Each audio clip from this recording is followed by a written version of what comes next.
대학생인 민수는 자취방을 구하기 위해 서울 외곽의 작은 동네를 찾았다.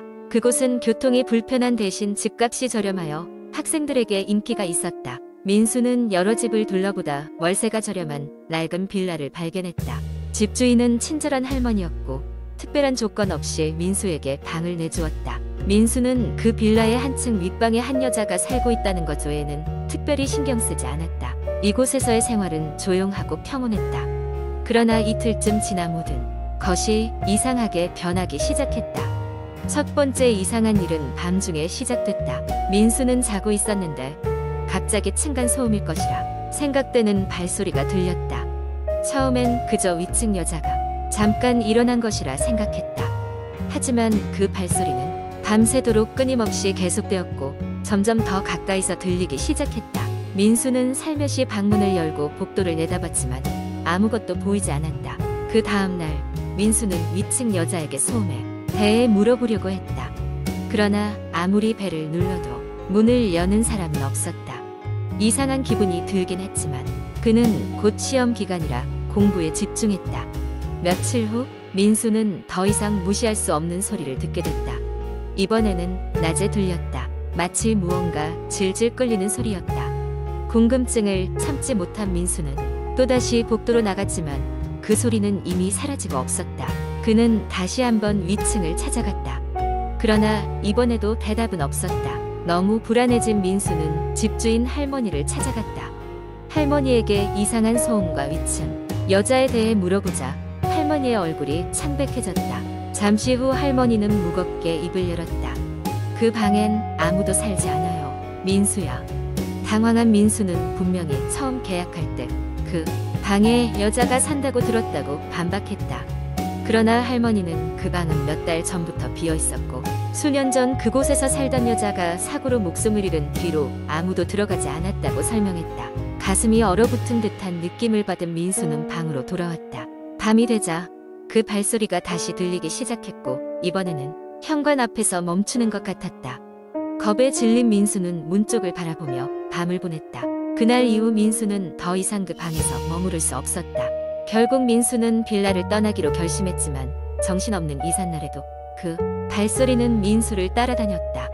빌라를 떠난 후에도 민수는 가끔씩 그 아파트를 지나치며 으스스한 기분을 떨쳐내지 못하고는 했다. 그리고 그 후로도 그 어떤 집에서든 지괴이한 발소리를 듣게 될까봐 항상 두려워했다. 이 이야기는 민수가 대학을 졸업할 때까지 친구들 사이에서 자주 회자되곤 했다. 그리고 이상하게도 그 빌라에 관한 이야기는 다른 사람들의 입을 통해서도 간혹 들려왔다. 누군가는 그 빌라가 처음 지어질 때부터 지하에 묻혀있던 비극적인 사건이 있었다고 주장하기도 했다. 현실이든 허구든 민수에게 그 빌라는 영원히 잊을 수 없는 악몽 같은 장소로 남아있었다. 두 번째 이야기. 한국 인터넷에는 다양한 공포 이야기가 존재하며 그 중에는 특히나 사람들의 등골을 서늘하게 만드는 이야기들이 있습니다. 여기 한 가지 오래전부터 전해 내려오는 무서운 이야기를 길게 풀어드리도록 하겠습니다. 어느 조용한 마을에 소녀 하나가 살고 있었습니다. 이 소녀의 이름은 지연이었고 그녀의 가족은 할머니와 함께 살고 있었습니다. 지연의 아버지는 오래전 사고로 세상을 떠났고 어머니는 가족을 부양하기 위해 도시로 나가 있었습니다. 지연은 늘 할머니와 함께 있었고 할머니는 그녀에게 마을의 옛날 이야기를 들려주곤 했습니다. 그 마을에는 한 가지 전통이 있었는데 그것은 달빛 축제였습니다. 매년 가장 큰 달이 뜨는 밤에 마을 사람들은 모두 모여 축제를 즐겼습니다. 그런데 이 축제에는 아무도 모르는 비밀이 하나 있었습니다. 그것은 그날 밤 달빛 아래에서 절대로 혼자가 되어서는 안 된다는 것이었습니다. 할머니는 지연에게 이 이야기를 여러 번 반복해서 들려주었지만 지연은 별로 개의치 않았습니다. 그냥 옛날 이야기일 뿐이잖아 라고 생각했기 때문입니다. 그러던 어느 해 마침내 달빛 축제의 날이 다가왔습니다. 지연과 할머니는 함께 축제에 참여하기로 했습니다. 마을 광장에는 온갖 음식과 화려한 장식들 그리고 사람들의 활기찬 웃음소리가 넘쳐났습니다. 지연은 친구들과 뛰어놀며 즐거운 시간을 보냈고 할머니는 이웃들과 담소를 나누고 있었습니다. 그런데 축제가 한창 무르익었을 때 지연은 우연히 먼발치에서 어떤 낡은 폐가를 발견하게 되었습니다. 호기심 많던 그녀는 친구들에게 저기 가보자 라고 외쳤습니다. 친구들은 약간 망설였지만 지현의 적극적인 성격에 이끌려 함께 폐가로 향했습니다. 폐가는 꽤 오래된 듯 보여 나무 문짝은 거의 떨어져 나갈 것 같고 창문들은 온통 먼지에 뒤덮여 있었습니다. 지현과 친구들은 안으로 들어가 보기로 했습니다. 안은 생각보다 넓었고 곳곳에 흩어진 헝겊들과 부서진 가구들이 나뒹굴고 있었습니다. 지현은 갑자기 이상한 소리를 듣습니다. 아주 낮은, 귀에 닿기도 어려운 소리였지만 분명 어딘가에서 누군가 울고 있었습니다. 호기심이 발동한 지연은 그 소리를 따라 조심스레 발걸음을 옮겼습니다. 친구들은 더 이상 안을 돌아보고 싶지 않다며 마당에서 지연을 기다렸습니다. 지연이 걸음을 옮길수록 울음소리는 점점 더 선명하게 들렸습니다. 그녀는 어느새 폐가에 깊숙한 방에 이르렀고 문이 반쯤 열려있는 그곳에서 눈부신 달빛이 새어나오고 있었습니다. 지연은 그 방 안에서 머리카락이 길고 허리까지 내려오는 흰 옷을 입은 여자를 보았습니다. 그녀는 방 한가운데 서서 울고 있었습니다. 지연은 겁에 질려 뒷걸음질을 쳤지만 마음 한켠에선 그녀에게 말을 걸어보고 싶었습니다. 그녀는 조심스레 "왜 울고 계세요?" 라고 말을 건넸습니다. 여자는 놀랍게도 고개를 들어 지연을 바라보았습니다. 그녀의 눈에서는 눈물 대신 피가 흐르고 있었습니다. 지연은 너무 놀라 뒷걸음질을 치다가 그만 넘어지고 말았습니다. 친구들이 그녀의 비명 소리를 듣고 방으로 달려왔습니다. 그런데 방 안에는 아무도 없었습니다. 그저 달빛이 깊게 내려앉은 방 안에 지연만이 놀라운 얼굴로 앉아있을 뿐이었습니다. 그 후로 지연은 마을에서 나쁜 일이 생기려 하면 항상 그 여자를 보는 기묘한 능력이 생겨버렸습니다. 그녀는 그때마다 사람들이 알 수 없는 불길한 기운을 읽어낼 수 있었고 할머니는 그러한 지연을 더욱 보호하려고 애썼습니다. 그리고 달빛 축제가 다가오는 어느 날 밤 지연은 또다시 그 여자를 보게 되었습니다. 이번에는 그녀가 마을 중앙 광장에 서 있었습니다. 그녀는 이번에도 지연을 바라보았고 입술을 열어 조용히 무언가를 속삭였습니다.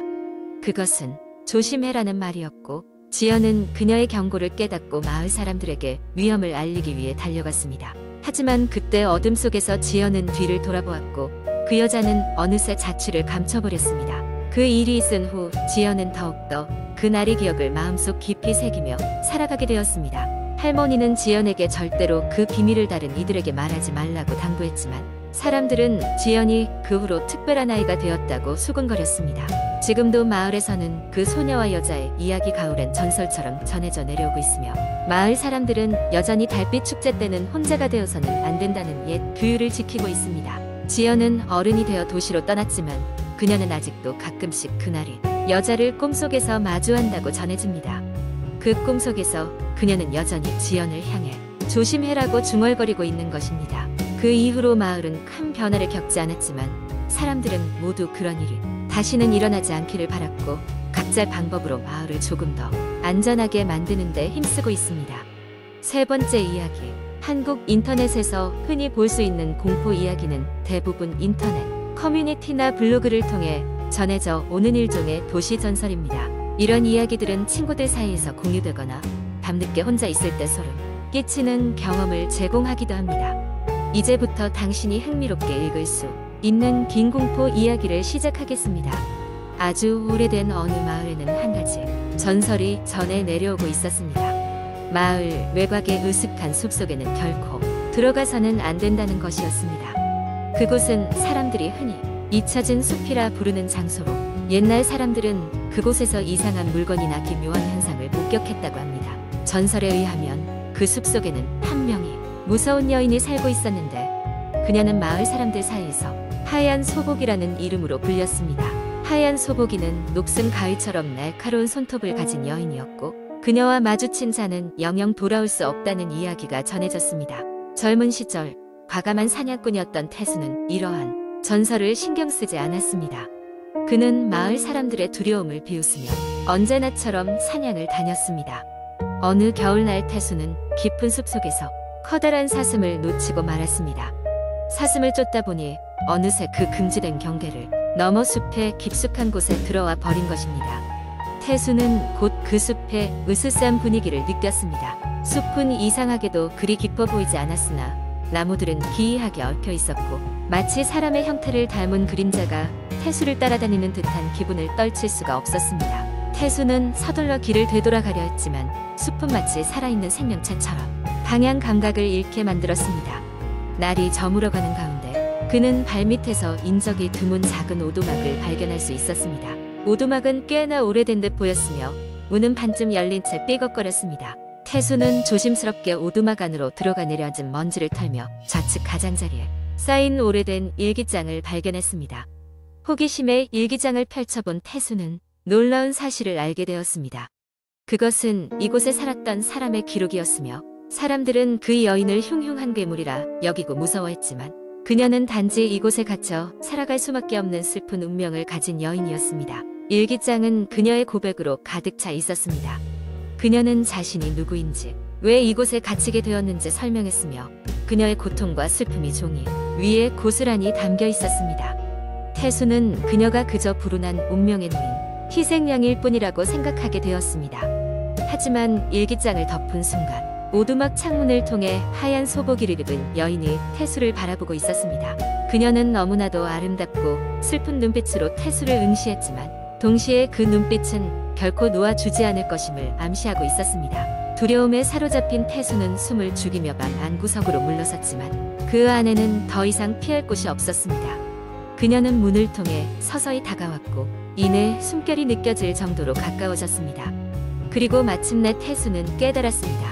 그녀는 그저 두려움을 조장하는 존재가 아니라 사람들에게 자신의 존재를 알리고자 했던 것이었으며 이 고립된 장소에서 오랜 시간을 보내며 도움을 구하고 있었던 것뿐이란 것을요.